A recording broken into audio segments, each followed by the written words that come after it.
Ever heard of an electrolytic cell maker? The name kind of makes you think of like spaceships and lasers, right? Right. But today, we're doing a deep dive into what these folks really do. And trust me, it's way more down to earth than you might think. Way more grounded, yeah. Though no less important for, you know, how our world runs. Exactly. We got some really cool sources from you guys about this career path, so we're going to break it all down.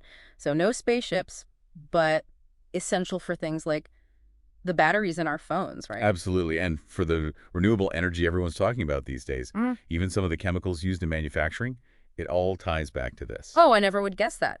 Okay, so walk me through this. What exactly does an electrolytic cell maker do? So picture this.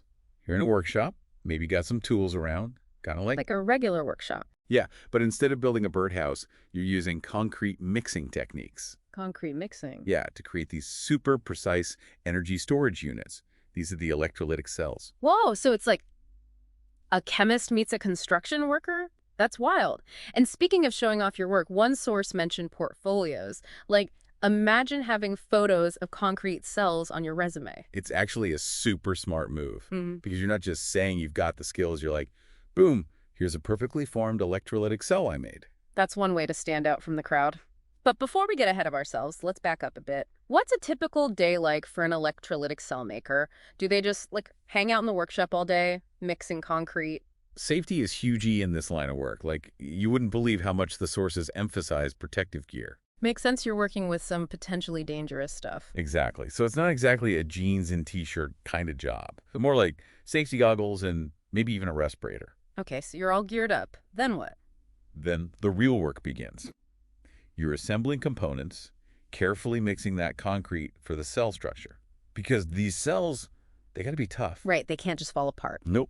And you're operating specialized equipment to make sure everything is, like, perfectly to spec. So there's a lot of hands-on work, but it also sounds incredibly precise. It's not just slapping things together. Not at all. You got to understand the chemistry happening inside that cell. It's about making sure everything's calibrated just right for, peak performance. Because if even one tiny thing is off, that could throw the whole thing out of whack. Speaking of things that could throw you off, one source mentioned the job outlook for electrolytic cell makers is about 6% growth from 2019 to 2029. That's pretty solid, especially these days. Yeah, that really stood out to me too. And it makes sense when you think about how much these cells are needed. Renewable energy, electric vehicles, all that. It's a good sign for anyone thinking about this as a career for sure. Job security is important. 6% growth, that's pretty impressive. It makes me think, though, what does it take to actually become an electrolytic cell maker? Do you need, like, a PhD in chemistry or something? Well, good news for anyone who doesn't want to be in school forever. Hmm. Most sources said a high school diploma or something similar is usually enough to get your foot in the door. Okay, that's not so intimidating. But the real key seems to be practical experience. On-the-job training, apprenticeships, that kind of stuff. So it's less about, like, fancy degrees and more about being able to do the thing. Totally. Hands-on experience is where it's at. Yeah. You learn by doing, right? And through that, you pick up the skills those sources talked about, like being crazy detail-oriented. Makes sense. You can't be sloppy when you're building these things. Right. Precision is everything. And, of course, you got to be a good problem solver. Speaking of which, one source actually gave examples of interview questions, and there was one about troubleshooting problems with an electrolytic cell. Ooh, I bet that's where the real knowledge comes in. Can't just wing it with an answer like that. Definitely not. You got to show them you can think on your feet, that you understand how all those components work together. It's like being a detective, but instead of clues, you've got chemicals. I love that. No. And I'd imagine those problem-solving skills only get more important as you move up in your career. One source actually laid out a whole career path, from entry level all the way to, like, senior maker positions. What's cool is it's not just about getting promoted. It's about learning NIA-W stuff all the time. Yeah. You might start with basic assembly, but end up, who knows, collaborating with engineers on designs, maybe even researching brand new materials. Whoa. So you could go from building the thing to designing the thing to inventing the thing. That's a pretty amazing trajectory. It really is. But it all points back to this idea of continuous learning. And the Yep. sources were big on that. This field is always changing, so you got to keep up. Yeah, technology waits for no one, right? What were some of the ways they suggested staying ahead of the game? Oh, they had tons of ideas. Reading those industry journals, going to conferences where everyone's nerding out about the latest breakthroughs, even online forums, believe it or not. It's like wherever cell makers are, that's where you want to be, so you can soak up all that knowledge. But here's the thing. With all this talk about technology, one source mentioned robots, as in robots building electrolytic cells. Is that something aspiring cell makers should be worried about? Like, are robots going to take their jobs? That's the big question, right? Robots coming for our jobs. What do the sources say about all that?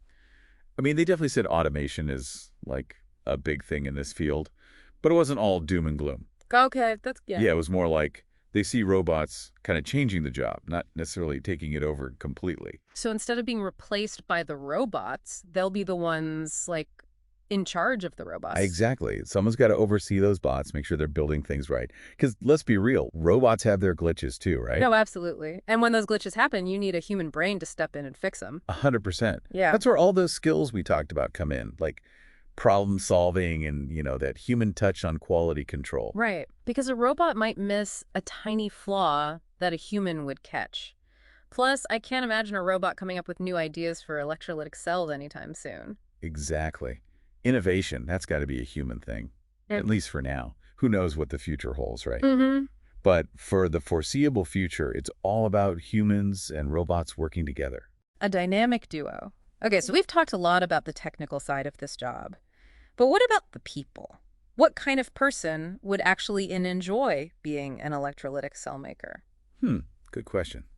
I think it'd be someone who likes that mix of like hands-on work, but also got to be detail-oriented. Someone who gets a little thrill out of seeing things perfectly aligned, Like a perfect concrete pour. Yes, someone who takes pride in their craft, but also someone who gets the science behind it all.